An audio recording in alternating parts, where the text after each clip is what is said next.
Kosova ka kaluar dekada të tëra sfidash politike, sociale dhe ekonomike, por rrallë ka pasur një udhëheqës që të ndërmarrë veprime konkrete për të ndryshuar rrjedhën e historisë së saj.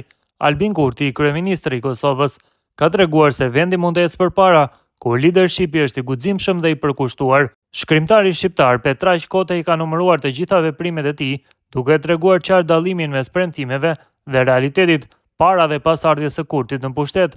Ky artikull sjell një panoramë të plotë të ndryshimeve historike të realizuara hap pas hapi që kanë transformuar Kosovën në një shtet më të fortë, sovran dhe me perspektiva të qarta për qytetarët. Për mosmirënjohësit, për ata që nuk e duan Albin Kurti në pushtet, para se të vinte në pushtet, ai kundërshtoi mbylljen dhe shitjen e fabrikave të Kosovës, kundërshtoi asociacionin dhe praninë e komunave serbe, kundërshtoi demarkacionin në malin e Zi, ku Kosova humbi plot 8200 hektar tokë, kundërshtoi fryrjen e listave të veteranëve të UÇK-s, e kundërshtoi ligjin i cili u ndalonte ish ushtarëve të UÇK-s të punonin, kundërshtoi amnistinë për strukturat paralele serbe në veri të Kosovës dhe në tërë Kosovën, kundërshtoi themelimin e gjykatës speciale, e cila i quan UÇK-n organizatë kriminale, kundërshtoi decentralizimin, kundërshtoi shitjen e distribucionit të kekut, kundërshtoi projektin Open Balkan, një projekt famkeq i Edi Ramës, Hashim Thaçit, Aleksandar Vučićit, kundërshtoi praninë e listës serbe në qeveri.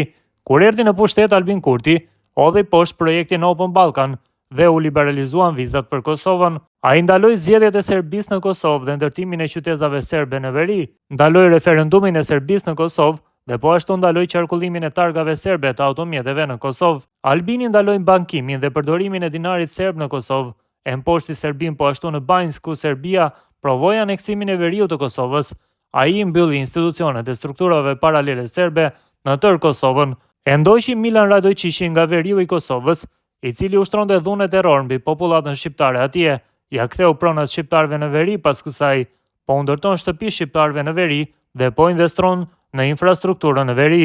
Për herë të parë Kosova arriti marrëveshjen në MCC në Amerikë, ku Kosova përfitoi një fond të madh nga kjo marrëveshje, ndërkohë në krye të FSK-s emëroi një antar të familjes legjendare të Jasharajve, zotin Bashkim Jashari. Buxhetin për ushtri dhe armatim, Albini e gjeti me 38 milion euro dhe e ngriti në 390 milion euro. Madje solli në Kosovë dronët Bayraktar të B2, solli mjete të rënda ushtarake dhe mbi 16.000 dron kamikaz. I solli lejimin e shtesave për leonat, shtesat për fëmijët, ngriti pagat, pagën minimale, pensionet e luftës po ashtu. Albini mbylli laboratorët e drogës dhe kriptovalutave në veriun e Kosovës, e ndali privatizimin ku më herët politikanët e korruptuar privatizonin mijëra hektar tokë për vetëm 2-3 euro për ar. Terminale doganore, Albin Kurti i hoqi nga oligarkët dhe ja ktheu shtetit. Pas më shumë se 2 dekadave ku serbët në veri nuk paguanin për konsumin e energjisë elektrike, tani edhe atyre u faturohen shpenzimet dhe paguajnë. Albin Kurti ndali vizitat klandestine të Vučićit në Republikën e Kosovës. Ai filloi projektin për restaurimin e kullave të Jasharajve në Prekaz, nisi rregullimin e magjistrales Prishtin-Pej, autostradës Prizren-Tetov, si dhe filloi rregullimin e autostradës Prishtin-Mitrovic. Albin Kurti bëri mbi 70 km rrugë të asfaltuara në veriun e Kosovës dhe ngriti buxhetin për bujqësinë, blegtorin dhe pyet: "E çka tjetër kemi prit ne më shumë?"